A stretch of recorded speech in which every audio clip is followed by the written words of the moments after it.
ওং গুরু তব কৃপা হে কেবলম, ওং গুরু তব চরণম শরণম। ঠিক হলো যে বাবা ইয়েতে দান করবেন, রাধাকুণ্ডে দান করবেন। রাধাকুণ্ডে একদিনের প্রোগ্রাম ঠিক হলো, রাধাকুণ্ডে দানের ব্যবস্থা ইয়ে হলো, সমস্ত কিছু ইয়ে হলো। তো মীরা বণিকের যে এটা আছে, ধর্মশালাটা আছে, ওইখানে বাবার দানের ব্যবস্থা হলো। তো উম, সবাই খুব এক্সাইটেড, পুরো সবাই যাবে এতে রাধাকুণ্ডে। সকালবেলায় আমরা বেরোলাম, মানে বাবার যেরকম টাইম থাকে ভোরবেলায় বেরোনোর, ভোরবেলায় বেরোলাম ওখানে। তো রাধাকুণ্ডে বাবার সঙ্গে যে রাধারানীর যে খুব গভীর যোগাযোগ আছে, সেটা আগের এতে দেখেছিলাম। তো এইবার যখন রাধাকুণ্ডে মানে বৃন্দাবন থেকে গাড়ি যখন রাধাকুণ্ডে ঢুকছে, আমরা খুব আনন্দে, সবাই খুব হই হুল্লোড় করছে, খুব আনন্দে আছি, কীর্তন হচ্ছে এ হচ্ছে। গাড়িতে করে আমরা ঢুকছি রাধাকুণ্ডে। তো রাধাকুণ্ডের ওয়েদারটা একটা অদ্ভুত জিনিস হলো। মানে এই জিনিসটা উম, যারা ছিলেন ওখানে তারা জানেন, মানে ফিলিংসটাই একটু অন্যরকম। এটা ছিল মার্চ মাস। উম, একটু মানে একটু গরম, দুপুরের দিকটা একটু গরম হতো, সকালবেলার দিকটা একটু ঠান্ডা ঠান্ডাই থাকতো। তো যখন আমরা রাধাকুণ্ডের ভেতরে ঢুকছি, তখন হঠাৎ করে দেখলাম মেঘাচ্ছন্ন হয়ে গেল আকাশটা। আর মানে বৃষ্টি যেরকম হচ্ছে, বৃষ্টি মানে কি যে গায়ে পড়ছে, অথচ বোঝা এরকম একখানা যে যেরকম হালকা গুঁড়ি গুঁড়ি গুঁড়ি গুঁড়ি বৃষ্টি হচ্ছে। আর পুরো ওয়েদারটা একদম ঠান্ডা। হুম। একদম ঠান্ডা ওয়েদার, মনে হচ্ছে যেন কেউ, মানে বাবা ঢুকলেন রাধাকুণ্ডে, মানে রাধারানীর যে ভাবটা ওই পুরো পরিবেশের মধ্যে ছিল। অদ্ভুত জিনিস, মানে অদ্ভুত একখানা এ, না গরম লাগছে না ঠান্ডা লাগছে, অদ্ভুত একখানা পরিবেশ। আর বা ভেতরে ঢুকলেন। আচ্ছা, মীরাবণিকের যে এটা আছে সেখানে যে ভেতরে একটা উঠোন মতো আছে, সেই উঠোনটাতে আহ সেই দিন কোনো একজনের বিয়ে বাড়ি আছে বিকেল বেলা। তো তারা পুরো ওটাকে প্যান্ডেল করে ঢেকে দিয়েছে, আদারওয়াইজ ওই জায়গাটা খুব রোদ হয়।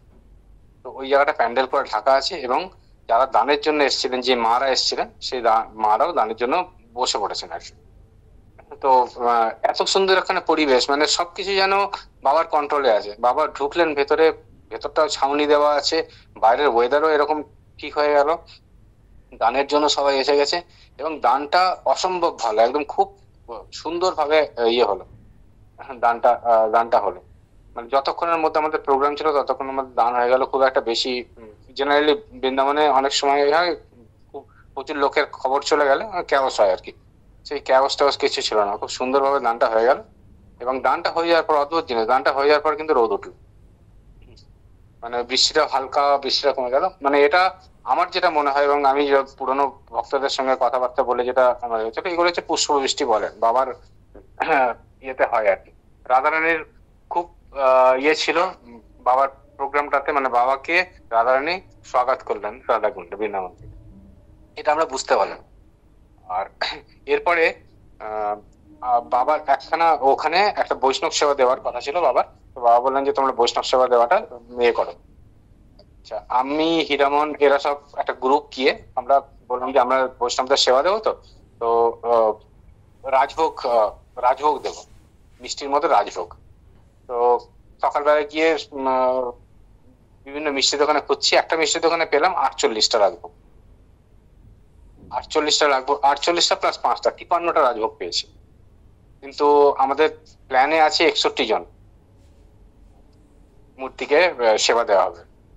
তো আজকে যখন যা পেয়েছি 53টাই নিয়ে নিয়েছি, নিয়ে প্যাক করে ইয়ে। আর জেনারেলি বৈষ্ণবরা 11টা সাড়ে 11টার সময় আমাদের টাইম ঠিক হয়েছিল, 11টার সময় ওরা চলে আসে ওনাদের। তারপরেই রাধাকুণ্ডে যে বৈষ্ণবরা আছে তারা সবসময় রাধা নাম করেন। তো ওদের নাম গানের যাতে ইয়ে না হয়, মানে অল্প সময়ের মধ্যে থাকে, 11টা সাড়ে 11টা শুরু হলো, 12টা সাড়ে 12টা শেষ হয়ে গেল এইরকম।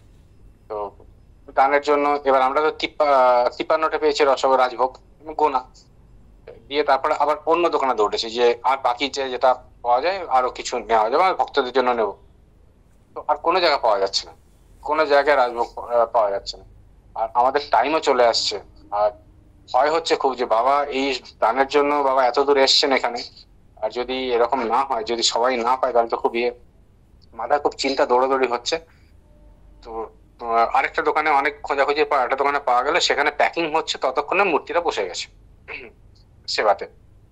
তো আমি তখন সেবার ওখানে গেছি, পৌঁছে দেখি আরে সবাই তো বসে গেছে। আমি হীরামনকে ফোন করছি যে হীরামন সবাই তো বসে গেছে, কি করা যায়?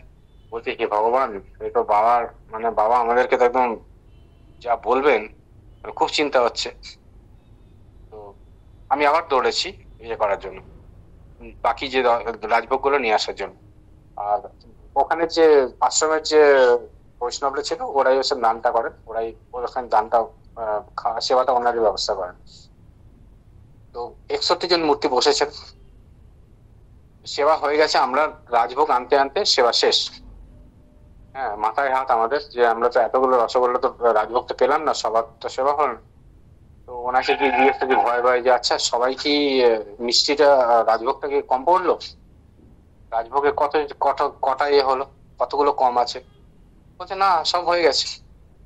সব হয়ে গেছে মানে সবাই পেয়েছে? বলছে হ্যাঁ সবাই পেয়েছে। আমি অবাক। আমি বললাম আচ্ছা দেখান তো কতগুলো রাজভোগ আছে। ওর ইয়ে নিয়ে দেখালো, ইয়ে নিয়ে দেখালো যে ওর মধ্যে এখনো রাজভোগ বেঁচে আছে। ক্যালকুলেশনে মিললো না, 61 জন বসলো, আমি কিনলাম 53টা, কিন্তু রাজভোগ হওয়ার পরে বেঁচে গেছে এবং সবাই পেয়েছে। আপনারা ভাবুন এটা বাবার কি কৃপা। বাবা কিন্তু ওইখানে নেই, বাবা আছেন বণিকের ইয়েতে, আর দানটা সেবাটা হচ্ছে অন্য জায়গায়, অন্য একটা মন্দিরে। তো মানে এই যে জিনিসগুলো আছে না, যে উনি ওখান থেকে বসে কন্ট্রোল করছেন, গোবিন্দ মন্দিরের পরে এই মন্দিরটাও বুঝতে পারলাম যে বাবা এইভাবেই কন্ট্রোল করছেন আর কি। মানে আমাদের ভাবটা আসল, আমরা কি ভাব নিয়ে সেবা দিচ্ছি সেটা খুব ইম্পর্টেন্ট। আর যদি ওটা বাবার পক্ষে ইয়ে হয়, সেবাটা যদি আমাদের ভাবটা ঠিক থাকে, তাহলে কিন্তু বাবা আমাদেরকে ঠিক ব্যবস্থা করে দেন, আমাদের কোনো চিন্তা হয় না। তো এটা এটা মানে একটা অদ্ভুত জিনিস দেখলাম, আমরা তো অবাক। এরপরে রাধারানীর জায়গায় এসছি, কোনো মাকে তো দর্শন করতেই হবে। এরকম এইরকম জায়গায় বাবা এরকম আছেন, আর প্রচন্ড মানে ওখানে বাবাকে দেখার জন্য প্রচুর ভিড়, মানে এতে ঢোকা যাচ্ছে না, এরকম অবস্থা। আর আমাদের এই পাশের দিকে ভক্ত সেবাও চলছে, যেখানে বৈষ্ণব সেবা হলো তারপরে ভক্ত সেবাও চলছে। তো ওইখানে এক মায়ের কথা আমি বলি, যে মানে আমরা রাধাকুণ্ডে তো যাই, রাধাকুণ্ডে গিয়ে মানে কিছু ভক্ত আছে যাদেরকে মানে একটু লক্ষ্য করলে বোঝা যাবে যে তারা একটু অন্যরকম। ওখানে এক মা এসেছিলেন, মানে আমাদের লাস্ট ব্যাচে, যখন আমরা লাস্ট ব্যাচে বসছি তখন উনি এসছেন। কাঁচা পাকা চুল, মাথায় বড় জটা, হ্যাঁ, অথচ স্কিন টিন একদম মানে পুরো উজ্জ্বল স্কিন, চোখ উজ্জ্বল। রাধাকুণ্ড রাধারানী এসে কালো তিলক পরা, উনি এসে বসলেন। আমরা ওনাকে বললাম যে এনার জায়গাটা একটু সরে দেবেন না, আমাদের মনে হলো যে ইনি একটু আলাদা, বাকি সবার থেকে ইনি একটু আলাদা। উনি বসলেন। আচ্ছা, উনি খাচ্ছেন ডান হাতে, আর বাঁ হাতে কিন্তু কন্টিনিউসলি জপ হচ্ছে। ওনার জপ চলে যাচ্ছে, খাওয়ার সঙ্গে সঙ্গে কিন্তু জপ চলবে, মানে শ্বাসের হাতে যে জপটা আছে, রাধারানীর যে জপটা উনি করছেন। সেবা নিলেন, সেবা নেওয়ার পরে আমরা ওনার মানে আমি ওনাদেরকে পাতা তুলতে দেবেন, ওনার সব ওনার সেবাটা আমরা করলাম আর কি, কিছুতেই করতে দেবেন না। তারপরে আমরা ওনাকে নিয়ে গেলাম আমাদের ওখানে আশ্রমে, যেখানে বাবা ছিলেন। উনি বাবার কাছে গেলেন না, কিন্তু বাবার পাশ দিয়ে বেরিয়ে গেলেন, বাবার রুমেও কিন্তু গেলেন না। ওখানে বসে আমরা ওনাকে মনোজের বৌমামনি শাড়ি দিল, তারপরে অনেক কিছু দেওয়া হলো। উনি কিচ্ছু নেবেন না, বলছেন দাদা আমাকে এরকম ভাবে আপনারা ইয়ে করবেন না। হ্যাঁ, আমি নিতান্তই সাধারণ ইয়ে, আমি এখানে থাকি, জব করি। কলকাতা মানে উনি কলকাতায় বাড়ি, কিন্তু কলকাতা থেকে চলে এসেছেন, সেটাও অনেক পীড়াপিড়ির পরে বললেন আর কি। তারপর আমরা ওখানে ওনাকে ওনার বাড়িতে ছাড়তে গেলাম, গিয়ে দেখলাম যে মানে ভজনের যে কি জায়গা, ওটা না দেখলে বিশ্বাস করা যায় না। একটা মানে কত হবে, 10 ফুট বাই 10 ফুট না, 10 ফুট বাই 10 ফুট না, 10 ফুট বাই 8 ফুট একখানা রুম। উনি একটা জায়গায় একটা সাইডে হচ্ছে একটা ছোট্ট খাট পাতা আছে, সেই খাটে উনি শোন। আর তার পাশে পুরো জায়গাটাই হচ্ছে রাধারানীর ছবি, রাধারানীর ইয়ে, মানে পুরো ঘরটাই ঠাকুর ঘর আর কি। উনি একটা কোণে শোন, আর সারাদিন জব জব করেন। মানে আঙুলটা দেখলাম যে জব করে করে আঙুলটা পর্যন্ত কড়া পড়ে গেছে, মানে এইরকম মানে এতটাই হচ্ছে রাধারানীর প্রতি আর যতক্ষণ আমরা ছিলাম ততক্ষণই কিন্তু রাধা রাধা রাধারানী জব করে যাচ্ছে, ও কথা বলছেন কিন্তু জব করে যাচ্ছে। এই হচ্ছে রাধারানীর মানে এরা যারা আছেন ওখানে, তাদেরকে তো এই বাবার সঙ্গে যাওয়ার পরে এগুলোকে প্রত্যক্ষ করলাম যে ভক্তিটা কি পরিমাণে হতে পারে, এবং রাধাকুণ্ডে কিরকম আহ রাধিকারা আছেন, সাধিকারা আছেন, তারা কতটা, মানে তার কাছে জীবনে আর কিছু নেই, রাধারানী ছাড়া আর কিছু নেই।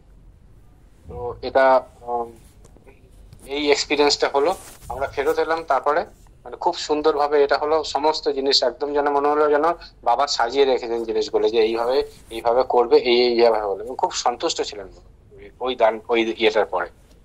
তো আমরা সেই দিনের মতো হলো, আজকের ঘটনা আমি এতদূর পর্যন্তই